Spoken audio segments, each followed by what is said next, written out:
Hello and welcome everyone to the Lobcast, the sporting podcast run by the Lobsters for the Lobsters. Now, before we begin, I would just like to say a huge thank you to everyone over on Spot Lobster for achieving 100 followers on our Spot Lobster account, the Lobcast. And you can go and follow that if you are not doing so already at the Lobcast, of course.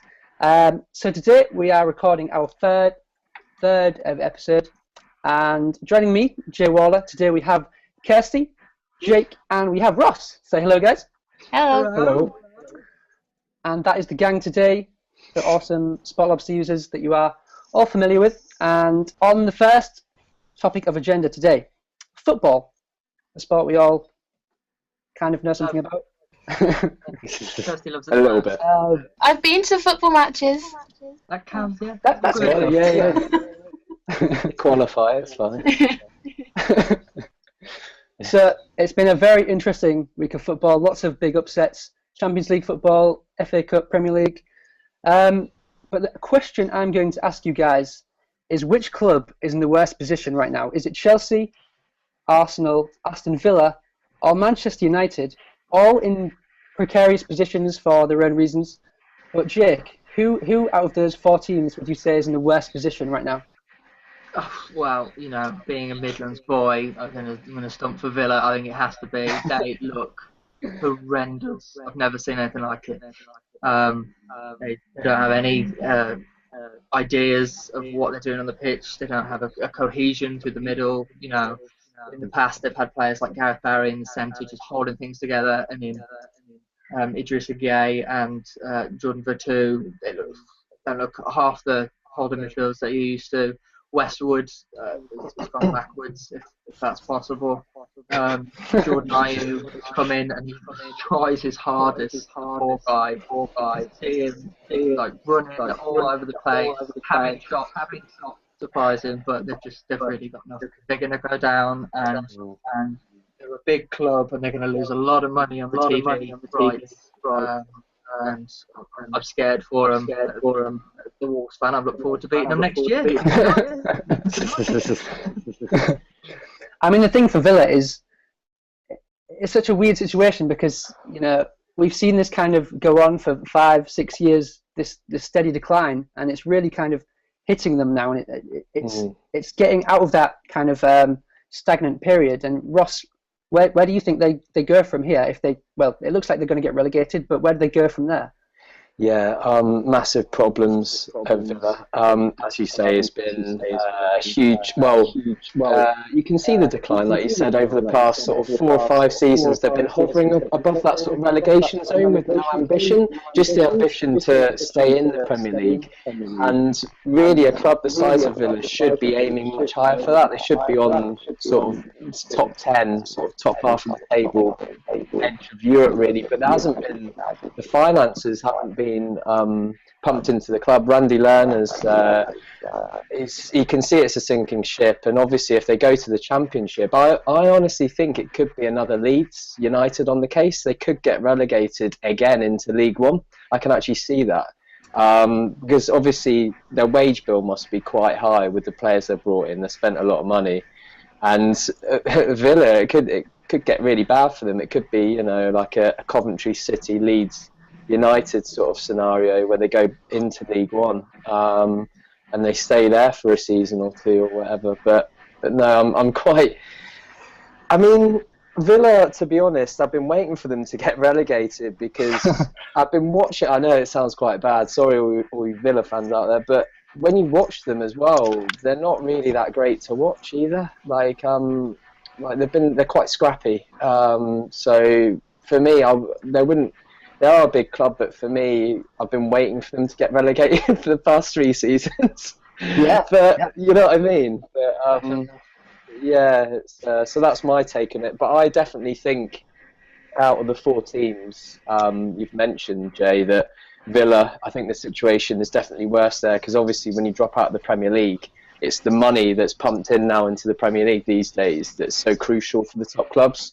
So obviously Arsenal, Chelsea, Man United aren't getting relegated, and they do have problems. But being in the Premier League is a must really these days. So absolutely. I mean, I started watching football at a time when they had Ashley Young on one side, Stuart Downing on the other, and Agbonlahor in absolute great form.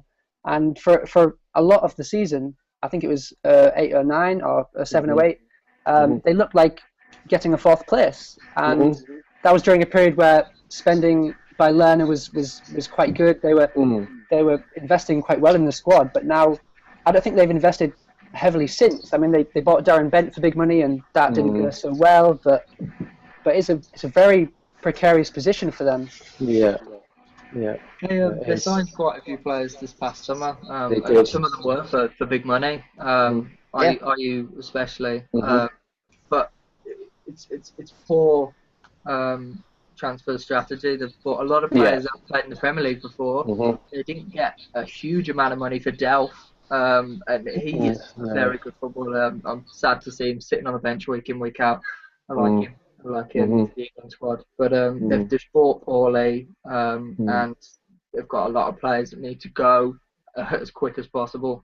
Yeah, they've attacked the French league, haven't they? They've done like what Newcastle did, what they've done for a few years. They've bought cheap in the French league, thinking that Newcastle have done it. These players look quite good on the odd match, they'll do a job in the Premier League, but it hasn't happened. It hasn't worked, and obviously they brought in Remy Gard, who to try and knit the French players together, to try and gel them together, and that hasn't worked either. And I think there was rumours that Remy Gard had a short list of players that he wanted in January.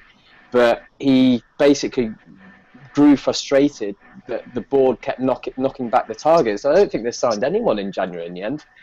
So they've just want to go, though.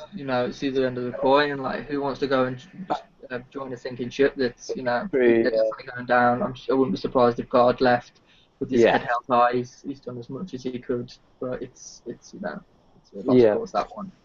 It's a shame, with the likes of Stilian Petrov, who used to be there, proper footballers who die for the cause, and I can't see one there now. Seamus Dunn, Collins. Yeah, exactly. Players like that would get you out of a relegation scrap easily. None of them. There's no one there now. Even letting go of, they didn't go, but free agent Ron Vlaar, that they had last year. Again, it's just a situation, Exactly. People get written off too quickly, like he didn't have any pace. So the same about Robert Huth, and he's come back twice as strong this year. Yeah, he's been. Is Ron Vlaar back from injury yet? Because obviously he was released from his contract, but he was actually injured when he left Villa. I don't know if he's. I haven't heard much about Ron Vlaar actually. With it aside now, but I can't for the life of me remember who it's with. Okay, is that AZ Alkmaar in Holland? I just that. They're quite a good side. Yeah. All right then. Arsenal, Chelsea, and Manchester United. Who kind of has the biggest job this summer in terms of getting ready for another Premier League season? Well, for me, it's Chelsea. They are in a transition that is unparalleled for them. They've got all this money, they've spent poorly, and there's a lot of players that need to go as quick as can. Remy, for one. Matic looks like on the fringes this year. They haven't got the defence they had. Ivanovic could easily be shipped to any other kind of big European side. He looks tired and angry, that man. Angry? He wouldn't want to mess with him. He always looks... You meet him in a dark alley, you run the other way, I tell you. He'll headbutt you, They've got two world-class players, Chelsea. That's Courtois and Costa. As silly as that boy is, he is a phenomenal footballer. He could calm down. So, they've got those two. If they could have a Verratti in the middle and a Thiago Silva in defence, then they'd have a decent side, but they don't. Willian can't do it all. He's never going to be Ronaldinho. So I think Chelsea have got a lot to do. Arsenal are close. They've obviously got something wrong mentally. I can't understand how they keep... it's children. They get scared when anything good's happening. So they need a striker. Giroud, as good as he is, he's got no pace. It's like watching Per Mertesacker. It's striking, and then you've got Walcott, who can't produce regularly. You've got Welbeck, who did the miss of the century today. My God, I could not believe it. That's why United cashed in. Exactly. United 16 million. Thank you. So, yeah, Aston need a striker. They could do with another centre back for me. And other than that, they're looking fine shape. And then United, I haven't got a squad anymore. They need 10 players. Yeah. They've got a lot of good young players, which is nice to see. Like Borthwick Jackson, he looked really good when he came in. And he got injured. Yeah, as every United player seems to. De Gea is still there in from September. I'll be very, very surprised. But I think he's got a big contract, so it's a lot of money to get out. So yeah, they need a whole new squad. And to get Rooney playing as well as he can, because as much as he gets slagged off, he's a top player on his day. So yeah, build a squad around a deeper Rooney, really. So yeah, Chelsea in trouble, Arsenal nearly there, Man U need a whole new squad. That's that from me. That's a good assessment. I like that. That's a very good assessment. Okay, so we at the Lobcast very much appreciate Kirsty for having to put up with all the football nonsense. Because she is, of course, our rugby correspondent here at the Lobcast. That's too much pressure. You do a very good job there. You do a very good job. Okay. So this weekend was another round of Six Nations matches. England beat Wales. Scotland beat France, meaning that England are the Grand Slam victors. Am I right in saying Not that? yet. Grand Slam's next week. They've won the Triple Crown. In the Six Nations, there's the home countries. If you obviously play Ireland, Wales, Scotland and England. Three matches? No, there's more than that. I can't do maths very well. But it's called the Triple Crown. If you beat the three other countries in the home countries, you win that. So Ireland won it last year, I think. And obviously England have won it this year. If England beat France next weekend, they won the Grand Slam, which is they haven't lost a match. Which I see. for them. So yeah, I think. You say they're worthy winners. Yeah, I think this year they are. They were last year as well, but they got beaten on points difference. So it just meant that they didn't win by enough in their last match. But this year, all they have to do is beat France next week. And France played Scotland today, and obviously Scotland won. But France's play today was ridiculously bad. So if they play like that next week, England have got it. England are just going to win. They'll wipe the floor with them probably. So yeah. Hopefully.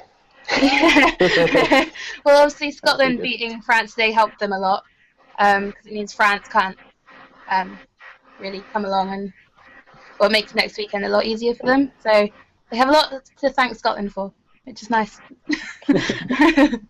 Yeah. Did any of you guys watch it?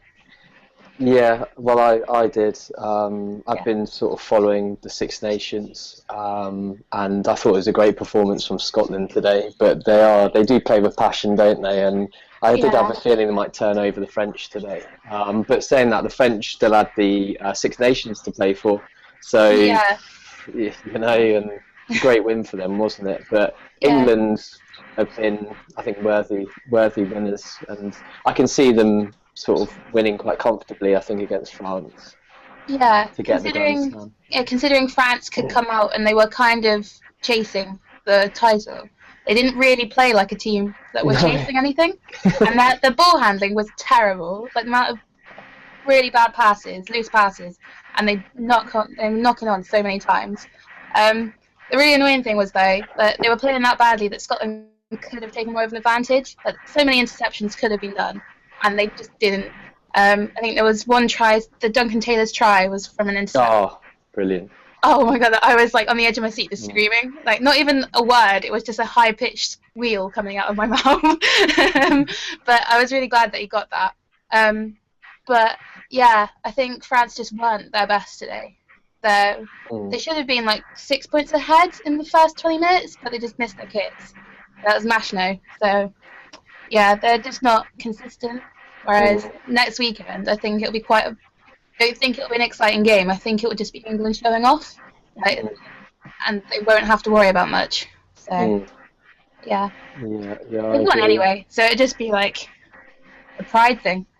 Yeah, I think obviously the England-Wales game, for me, it felt like a title decider because, I mean, well, for most of the game, England were in control, but obviously the last 10 minutes, Wales came alive, and I thought, oh, here we go. Like, I thought Wales might cause a little bit of an upset, but, I mean, it was tense, that last 5 minutes watching England-Wales. I thought, I had a bad feeling that Wales were going to come back like they did in the World Cup. Yeah. World Cup game, but yeah, that was really the crunch game. I think when they got past that, I think England sort of knew that they could get the Six Nations. But Yeah. I didn't get to watch yesterday's games because I was at work. But we had like the alert set up in the office, so yeah, I was a bit. Well, the Ireland game was like Ireland just wiping the floor with Italy, which I didn't actually expect because Ireland haven't been on form at all. They've been terrible.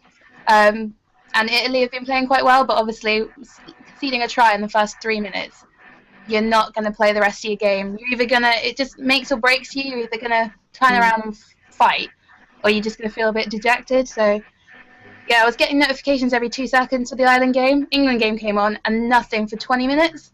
And I was just a bit like, is anything actually happening? and then obviously the Farrell penalties came, and then like the tries were coming, and I was like, okay. I was happy with the result though. He played quite well, Farrell actually. Every time I seem to watch England, he's not convincing. He doesn't seem to convince me, but he actually played pretty well yesterday. So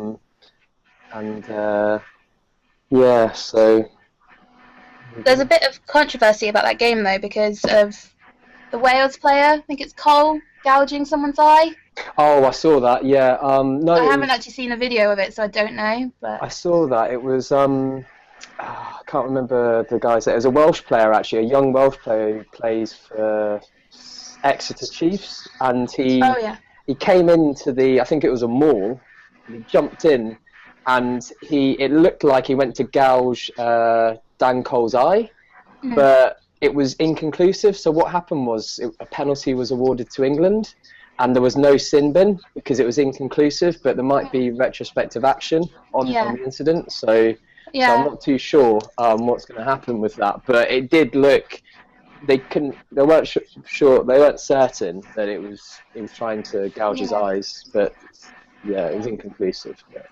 Yeah, and now Marler, who plays for England, is getting possibly a 4-week ban because he said a comment to a Welsh player that he shouldn't have said, and said something about being a gypsy boy, which I don't know why you would say that in the middle of the game when you're being watched by loads of people, but apparently he's apologised to I think it's Samson Lee he said it to, who's quite a big guy, so I don't know why you would also go up to quite a large guy and start calling him names. But he had to apologise at half-time. He got told off by Eddie Jones, which I don't think would be a pleasurable experience. No. And now he might be facing a ban because it's uncalled for. I saw something from someone I know on social media actually speaking about that incident, the Joe Marler one, and that he offended another player or something on the pitch. But I didn't really know what it was all about. But Marler's quite a big guy himself, isn't he? So he's always got ridiculous hair as well. So you can spot him on a pitch a mile off. I think last Six Nations maybe he had like bleach blonde hair to the point where it was like ginger almost. Why have you done that to your head? Spiky, wasn't it? Like it was like dark on the sides and like bleach blonde, like spikes, like a mohawk almost. Like it was. But, I think it might have been a bet. I really hope it was a bet. Just to, like, have to have that until you win, and then they didn't win. So you can tell the England-Wales games are always going to be really like the big match for them. It's a bit, Like, because they say the England-Scotland game, the Calcutta Cup, they always say that's like an important match, but it never gets too heated. It's sort of like they just want to win, they don't want to. And then England-Wales, there just seems to be a bit more of a like hatred. I don't really understand it.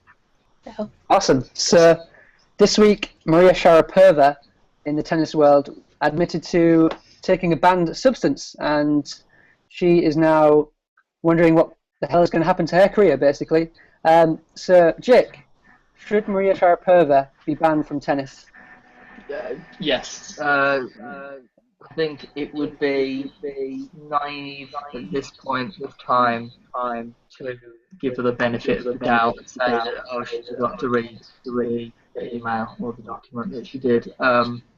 Yeah. A couple of years ago, I was like, I'm not a cyclist, but I was heavily enamoured with Lance Armstrong's story. It was a fairy tale, and it turned out to be just that, a fairy tale. I was not crushed by it, but I was saddened to hear that, you know, he pressured people into taking performance-enhancing drugs as well as taking them himself.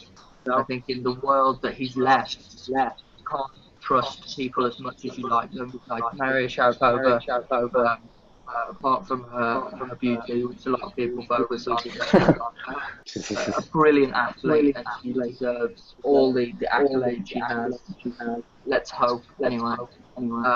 But at this point in time, I think it would be naive to think anything else. I watched her speech a bit, and how she came out. She was very somber and she was very humble, apologetic, and it might have been natural, and she felt bad about the situation she found herself in. Having watched House of Cards, stuff like that, it's very easy to see it as a script that she's reading out to get emotion out of people. So she needs to be banned temporarily, however long that. I couldn't tell you. If it is life, then it might be a fair thing to do. And I've seen some people say that she should have all of her titles like rescinded. I don't feel that's the right course of action. I think a ban is needed, but 2-3 years perhaps. You know, for someone of her talent to be completely banned, permanently banned, I think is too much. What do you think, Ross? Oh, yeah, I agree. I don't think there should be a permanent ban. There's been tennis players out there. I don't know if you've read in the past. I know it's not to do with drugs, but it's to do with gambling. So they've been throwing matches, and they've been banned for only, was it about 5-6 years, something like that, off the circuit, but not banned for life. But they've been actually fixing matches, and I've seen. It's a tricky one, obviously. It's quite interesting what Jake said about the way Sharapova conducted herself to the press, and that sort of reminds me. Do you know of the Tiger Woods scandal? It's quite similar. Like it's sort of reading off an auto cue almost. Like I mean, Tiger Woods is pretty much like a robot anyway, and they're told what to say. So it's just like, but he has been like that throughout his whole career. He's had to be like that to be dedicated to a sport. But it almost reminded me of that. But I think I would say for this, because she's 28 now, so she's probably got another. Well, Serena Williams is about 34, 35, so she's probably got another. It depends what she wants. 7 years, 6-7 years at the top. Usually, tennis players usually sort of decline at about 32, 33 onwards, but these days with the way nutrition is, it's kind of extending tennis players' careers. But so I would say she'll probably get a 2-year ban off the circuit. That's my sort of estimate, and that's what I think. With everything else tied into this case, I think she'll get about 2 years. But I don't know if you've noticed, there's a lot of sponsorship. A lot of her sponsors have distanced themselves away from her already. I think Evian have stayed with her, but I think sponsors like Nike have distanced themselves, and Porsche have cut their contract with her. She's got so many sponsors as well. There's quite a few. Is it the what Tag Heuer? The watch manufacturer. So it's quite interesting. It does remind me of the Tiger Woods scandal, because obviously all the sponsors started distancing themselves away from Tiger Woods as well when it all kicked off. So It's where It's most of the quite money comes from interesting. for these athletes. You know, just Yeah. people buying into your likability, and if you do something like this, like have an affair or um, break the rules, then you haven't got that immortal aura anymore. Yeah. Hopefully, it is as simple as it looks, and she has overlooked it, or she chose her doctors or her advisors chose to ignore the warnings, um, and she does get a 2-year ban. That does sound about right. I think repealing things, like you said, would be a drastic measure. Different to Armstrong when he had to make an example Yeah. out of him, and the widespread scale of it, and Yeah, how that was it was different. so obviously covered up and um, intertwined with all his achievements. This thankfully looks like a slightly different one, and all the people in tennis seem to be behind her. Djokovic has come out to say, um, sorry, he hopes all the best comes of it. So yeah, I think we've got to be cynical, but not overly so with it. Do you Yeah, think the fact that she has come out and admitted it at this stage of her career, at this stage of the event, do you think that makes a difference? I think it's good PR. yeah, it does actually. Yeah, I think. I Yeah, think it does because it's the honesty. I think Serena Williams touched on this as well. If you tackle this as soon as possible, then it looks like you're more of an honest person rather than letting it get out, if you know what I mean. She wanted to sort of take on the press straight away. What the interesting thing actually, the drug that she's been reprimanded for is meldonium, I think you pronounce it. And basically, yeah, I'm just saying, but I think because I read about it the other day, and basically it was in some kind of medicine that she's been taking for about 10 years. She's been suffering from some kind of ailment for 10 years, and basically on I think it's the ITF's drug ban list, I don't think it was on there, but I think from the end of last year, from December, it came onto the list as a banned substance. So she's been, in that respect, she's been a little bit unfortunate. However, you always have to be diligent with what you're taking, and they would have been aware of the updated drugs list from the ITF. So you've always got to be aware of that. But I've also read that apparently more than 60 athletes have tested positive for the same substance that Sharapova has. And these athletes, they include Olympic medalists and world champions.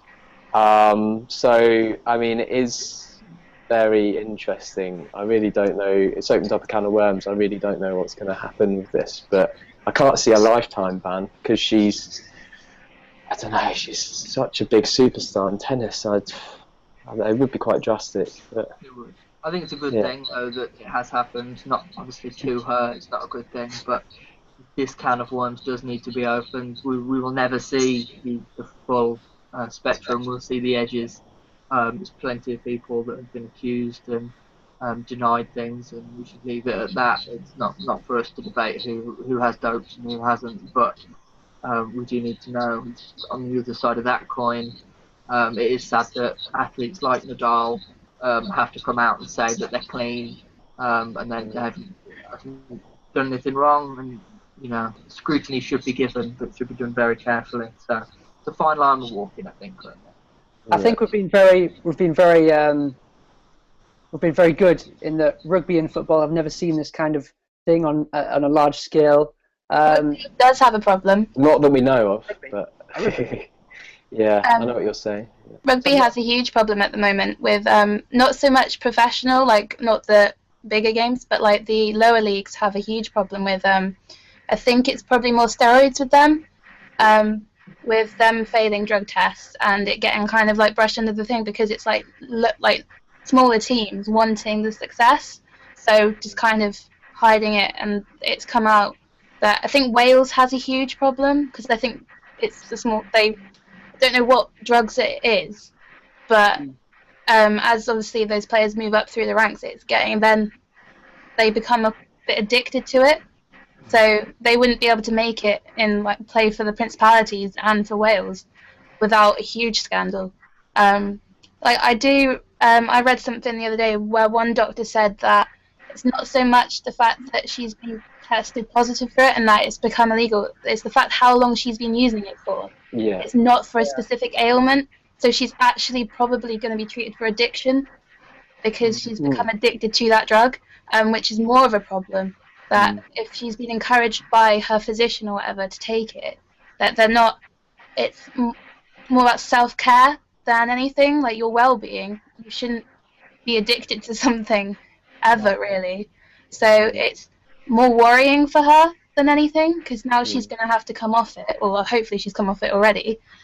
She's going to have to go through a treatment process, and then who knows what she'd be like, even if she didn't get banned, what would she be like playing without it? So I think the drug shortens rest periods or something. It makes her body like less likely to need a long rest period. So Quite a lot to do.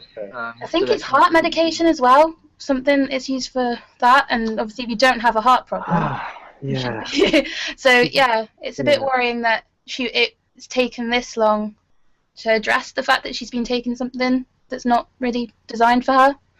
But there's a lot of pressure now with the money that is in nearly all sports. Also because she's a woman, and the world for them is a lot smaller. So exactly. There's a lot, like, so if one of the Williams sisters had it, and obviously she's like joint with them Venus. Yeah, it was Venus. Yeah, it would be like, it's earth-shattering. So with one of the lower, like, there's lots of women coming forward now, like Laura Robson and is it Watson or something that are British? Heather Watson, she's from Guernsey. I don't know if the uproar would be as big, because they could easily fade into the background and not like the lower league rugby players. Their careers have just ended, but it's not as big. So it's definitely that unfortunately she'll probably end up being punished a little harsher but who knows. And I'm sure we do have the same thing in football. Sorry to cut in. No, go ahead. It's a problem in football. It's probably with different drugs, and it's probably for the same thing. The rest periods are shorter, so you can get back in the gym and bulk quicker. That's a big thing with the top leagues now. You have to be looking strong, even if you're fasting on the wing. So I'm sure there is something there that we won't see. You know, with FIFA, they're not going to tell us anything. But, they're not the people. I think we need to be a nice amount of cynical with that. Yeah. How often are they tested? Because obviously, I think this became illegal in January or the beginning of January, and it's come out in March that she's been tested positive. But how often are they tested in like different sports and stuff? Because surely maybe it would have been a good thing to, when they changed the illegal drugs, do a test and then be like, oh, you're taking that, stop taking it. If you get what I mean. Like, just to make sure that everyone was aware that whatever they were taking. I mean, I'm sure they were. Football, it's random testing, I think. I get that. Yeah, I think it is. And someone in their team, you know, there's plenty of people working with her would have been aware. And they would have tried to overlook it, and then when they found out it was going to be a real problem that she was still carrying on, then they've probably backtracked with the failed test. Asked them to put off releasing it and let them deal with it in their own sensitive way. You know, she's apologised, and she's come out very, very solemnly, and I think that's a nicer way of handling it than a big expose from someone. You don't want to. Her PR team are getting a very big bonus this year. I bet they are. Because they've done a very good job. The medical staff's off on the dole line next week. I think the biggest worry for Sharapova is not so much physically as well, but mentally coming back from that, knowing that you haven't got that drug or whatever she was taking, enhancing your performance in some way, or even just the knowledge that people know about this situation that's gone on in your life, and you have to deal with it. And earn your living basically in playing tennis. So I think mentally it's just as big an issue for her. Yeah, and her fan base as well, because she'll be a role model for so many people. Like tennis is a very big sport, and it's like you look up to someone, and then you find out that actually they've been relying on something to help them, and you think it would crush you a little bit if you Definitely. found out. Yeah, I mean, if I found out that David Ospina was taking drugs, I would. You'd probably be glad, wouldn't you? Get rid of him, right? Yeah. I'm only joking. Like, I've just realised his nationality. Sorry. Yeah. Yeah. But, About Ospina. I have thought about it though, that Scotland must be on something. In the past year, they've just got so much better that I just like I don't think that's natural sometimes. Like Vern Cotter must be slipping them something just. Or disco biscuits before the game. Yeah. The same with Leicester City. I'm sure they must be tested. Yeah. They've got to have. Oh, that brings me on actually to Jamie Vardy. I mean, let's be honest. Like he's not really known for being a prolific striker. Like last season, anyway, we looked at him; he'll get the odd goal. And this season, it's like he's been taking steroids. I mean, but he looked like Maybe he hasn't. It's not an accusation. We're not accusing anyone of doing anything. yeah. Sorry, Jamie, and we're not accusing anyone. Sorry, yeah, we're not accusing anyone. But it just appears. It might appear to someone that that's a bit peculiar. Like that he's scoring They so many probably goals. did this do a season. random drug test just after he started being really good, just to check. Jamie, can you just come to the back for a second? We've just got some questions. Yeah. It's nice to see in football. It happens like semi-regularly that players come through and flourish in slightly later in their careers. You know, Lambert, it was beautiful to see him come through with Southampton and score hatfuls all those seasons ago. It feels now. You know, how Liverpool killed him. I mean, the worry for me with football is that last year an Anderlecht player was banned for doping, but that again wasn't a huge story like Sharapova. Mm-hmm. So I worry that it wouldn't even be a huge issue for some players. I mean, there was the Rio Ferdinand where he missed a test. He wasn't actually tested positive for any substance, but he missed a test. But it's an issue that every sport has to face. I mean, you do come back to last year. Jake Livermore was he wasn't banned. Oh yeah. That was cocaine, so it wasn't. It was. It was. How I much think it he had a ruins you. very valid excuse. I completely agree. Jake. It was. I mean, the situation was obviously a very solid. He was I'm going assuming through a bad time, so. Yeah, coke Sorry, isn't mate. performance enhancing, is it? No, he's No. just to deal with other personal issues. Ugh, Yeah. Yeah, he was going through a bad time. not off. But Not off. And I think the FA made. There was a lot of debate about it, whether being the right decision or not to ban him. But given What the happened? situation- Because I don't know. His fiance had I think had a miscarriage, and he ended up going to a nightclub and taking cocaine. I think that was the situation, and so it was only a one-off thing, but it obviously came up in the drugs test. Did he get banned or not? No, he didn't. It was he missed about a year of football because of the whole situation, but I don't think he was banned. No. was he given a reduced sentence? Was it like 3 months? I think maybe for it instead of could have been a year or 2. I think possibly. I don't think he got suspended at all. I think Did he just, no, I think they understood that when your newborn child passes away. Yeah. He didn't hurt anyone but himself. It seems. So. Yeah.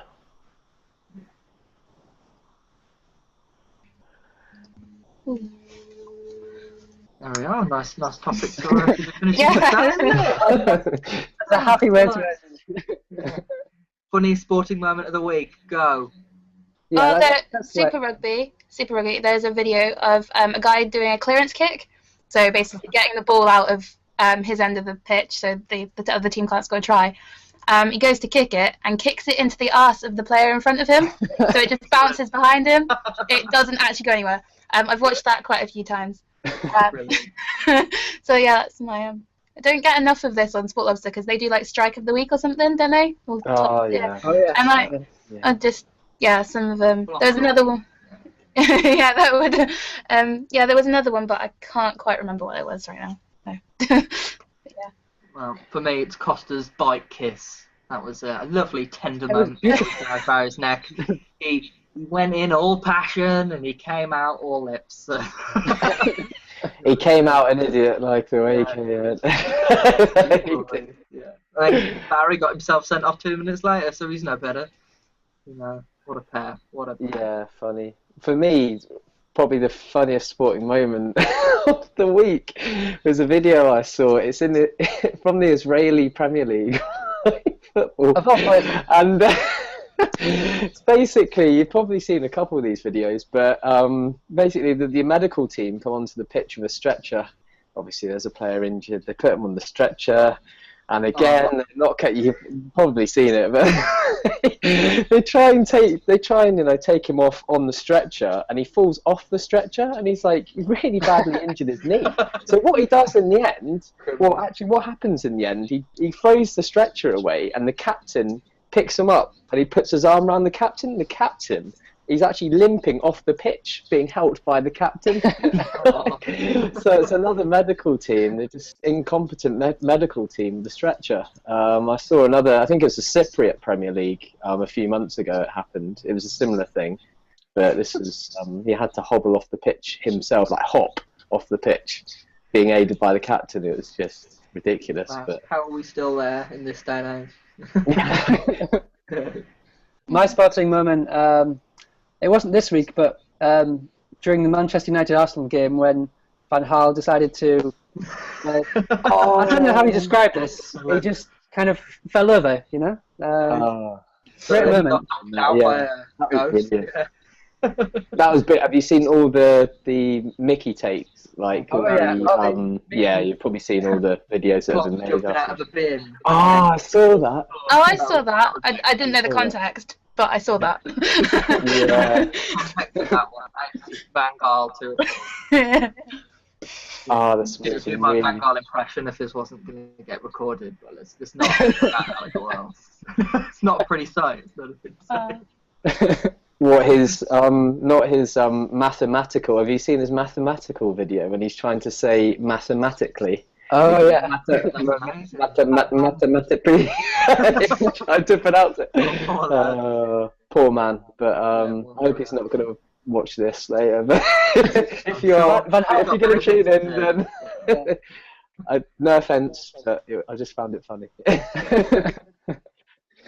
So there we have it. Those are our favourite sporting moments of the week. That has been the Lobcast for another episode, and we very much look forward to our next one, where hopefully we'll have more guests, more talking points, more of Kirsty, Yay! more rugby, and lots more to talk about. So thank you all for joining me. Thank you all for watching, and we'll see you all very soon. Goodbye. Bye. Bye.